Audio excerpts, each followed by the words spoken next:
Well, Techthusiast, you asked and I did it. I went and got a subscription to Hulu.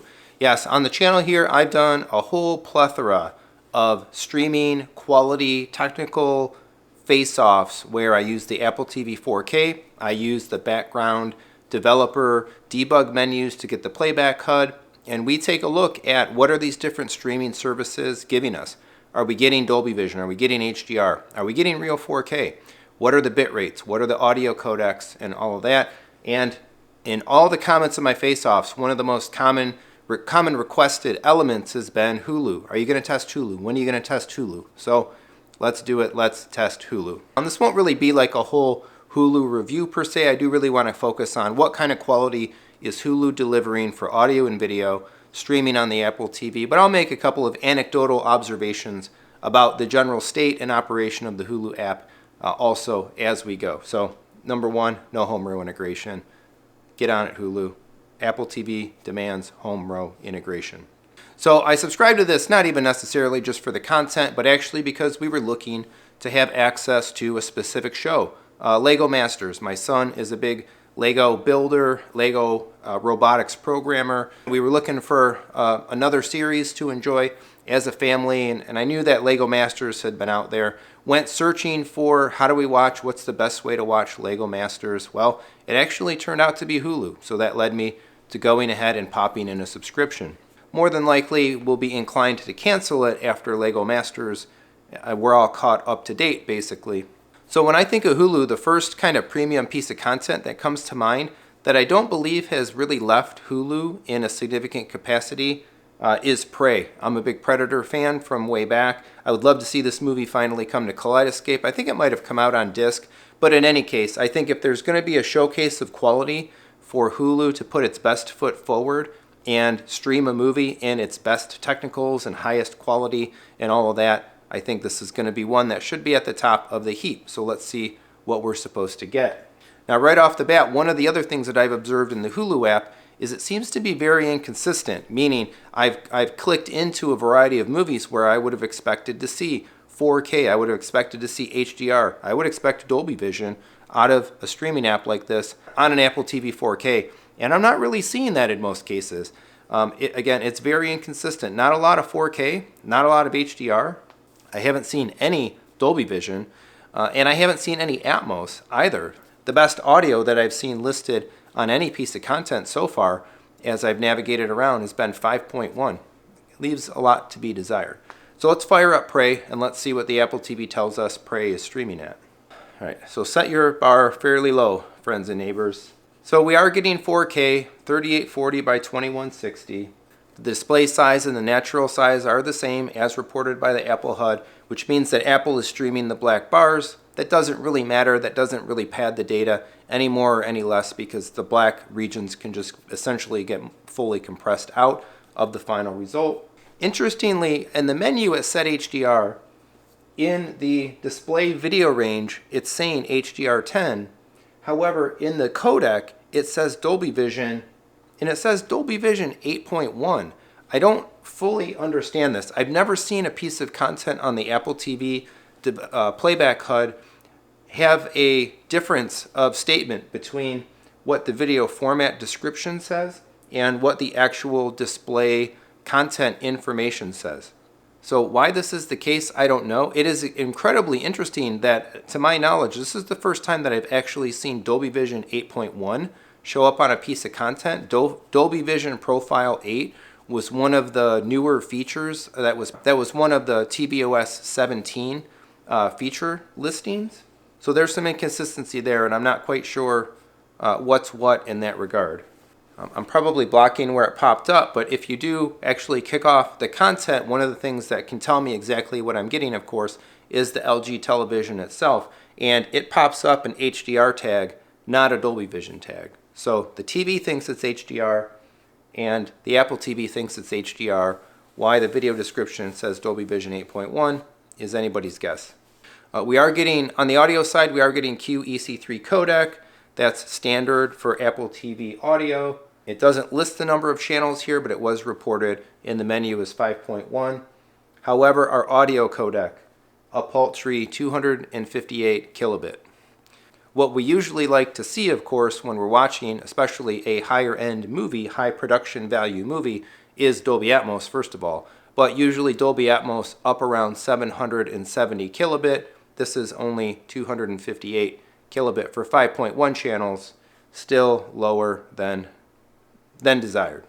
I would say video bit rates here are acceptable, but they're nowhere near where we either want them to be or where better services fall in the strata of streaming video bitrate quality. We have an average bitrate of 11, and we have an indicated peak video bitrate of 21.66. Now, based on history, based on what other apps like Apple TV Plus and iTunes Movies and content themselves and Disney Plus and others are able to attain for, say, really premium content, we usually like to see video peaks that are into the 40s. At a minimum, it's nice to see peaks up into the mid-30s, and I usually like to see averages more around the mid-20s. For all intents and purposes, Hulu's running about half of that bit rate. If these numbers were doubled, I would say that would start getting into the realm of being really, really good streaming quality relative to what we're actually able to get from a variety of services. If we look at just a couple, for example, The Creator, brand new movie, you would think one for premium content. It's not even in HDR. 4K, 5.1. And we're getting fairly similar results with Prey.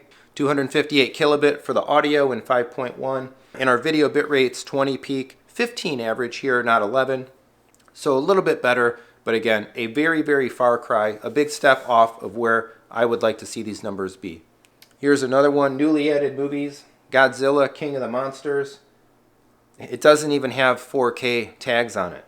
And I'm sorry, but if you're on this channel and you're choosing to watch a movie like Godzillea, King of the Monsters in 1080p SDR with 66 kilobit audio, which is probably stereo, and a peak and average video bitrate of 7 and 4, you're probably not doing home theater exactly right. I mean, just go subscribe to Max and watch the movie. It's a Warner Brothers movie. Max would absolutely destroy this level of quality compared to Hulu. Just for another data point, actually, I had been thinking about doing like a trial subscription to Hulu just because I'm a comic book nerd and I'm really, really interested to watch this documentary. It's about the original creation of Batman and the clash between Bob Kane and Bill Finger. If you're a Batman fan, you might know what I mean when I say that. If not, take away that this is a really premium documentary that for whatever reason was filmed and has found its way only to Hulu. As far as I understand, it remains a Hulu exclusive. Somehow, some way, they managed to put this documentary up in 4K and Godzilla is in 1080p. And the documentary is in 5.1 and Godzilla's in 2.0 stereo. What is happening here? Keep in mind that I've looked at a whole bunch more content than we're actually talking about in this video, so that this video isn't 45 minutes long. But even the documentary has fairly consistent numbers to what we saw with Prey. Again, 5.1 audio, 256 kilobit audio bitrate. It's in 4K, it's in SDR. 20.47 peak video, 12.35 average video. Again, right in this level, plus or minus a couple megabit per second, is where Hulu is really consistently falling. Just because I would expect that a lot of people probably more so subscribe to Hulu for the television content rather than the movie content. Let's take a look at a couple of episodic TV series types of things on Hulu. Hey, since I mentioned it, Lego Masters is the reason I subscribed to this to begin with. And actually watching Lego Masters, I find myself saying, this actually looks pretty good. I'm pretty happy for what it is, basically, for the way that it looks. Although they're in a very confined set, there's not a whole lot of things going on. We've watched all the episodes just up here in the living room. I thought it was pretty solid. But yeah, just solid enough. I mean, this show is still in 5.1, so we're getting the 258 kilobit per second audio, 6.64 peak video, 5 megabit average video, 1080p SDR. For essentially what is a broadcast television show, I think this is pretty normal and pretty equitable to what you would get for HD bit rates from other services and stuff as well. And again, as a primary use case for Hulu, I'm okay. I'm completely okay with this. I'm not necessarily, and you're probably not as well, watching broadcast shows like Lego Masters because of their cinematic quality. It's more about what the show is all about and just having some fun with the content. So I have to admit, I'm not really up on like what's the best, the brightest of the Hulu originals right at the moment. So I just went into the originals hub, looked for an originals TV series, figuring that, hey, they would probably want to put their biggest, most important, most premium piece of content front and center. This is what I got. Death and Other Details, but it's a 2024 show, so latest and greatest type of release. This is season 1, episode 1. It's saying that it should be in 5.1, 4K, and HDR, which is good. And once again, we have pretty consistent performance on the TV side, the premium original TV side, with what we had on the movie side. 20.78 peak video, 9.54 average video, a little bit lower, but again, only about a meg and a half lower than the 11 that we saw in Prey. 5.1 audio with the 256, 258 kilobit bitrate. It's doing that HDR10 Dolby Vision 8.1 thing again. I'll have to look into this in some other apps now and actually see if we're getting more Dolby Vision Profile 8 showing up in other places. But it's in 4K, it's in CinemaScope widescreen. In terms of any other thoughts about the service, I think the app has run pretty fine. I haven't had any trouble with it. We've watched actually about a season and a half of LEGO Masters already. No crashes, no stuttering, no sputtering, no streaming issues. The app design seems to conform pretty well, I would say, with other streaming app design language on Apple TV. We have the left navigation bar that's becoming so popular in these apps with the sections that you would expect, a search, a home, TVs and movies separated. Because there's this more of the live TV aspect kind of behind Hulu still, there's a news section. I like being able to jump quickly into my stuff that I favorited. The hub concept is interesting, I suppose. It lets you jump around to different classifications of content. I am able to make multiple profiles for the different family members. And on these streaming apps, usually the only type of setting that you ever see just has to do with autoplay, which I generally disable. Not a big fan of autoplay, and I'm not a big fan of like autoplaying previews when I'm navigating the menus either. I would just rather see the static information. Just in case I'm in the theater, the TV's set too loud, I don't want stuff blaring at me. Pretty normal, pretty standard settings and options in the app also. So there you go, that's a Techthusiastic take on Hulu. I did not subscribe to the live TV elements of Hulu. Maybe at some point I may be inclined to check that out, compare and contrast it against the experience of using YouTube TV, but quite honestly, I'm pretty darn happy with YouTube TV and have been for quite a while now. So let me know what you think in the comments. Do you subscribe to Hulu? If so, why? What level of tiers and options and stuff do you subscribe to? I did go with the ad-free tier, which is, I just can't stomach ads when I watch things. And again, to me, I don't think Hulu will be a long-term subscription in the Techthusiasm household, at least once we get through more of LEGO Masters and get caught up to date, and then we can just DVR the rest or any future seasons on YouTube TV directly. But I will watch that Batman and Bill documentary for sure before I go canceling any Hulu access here.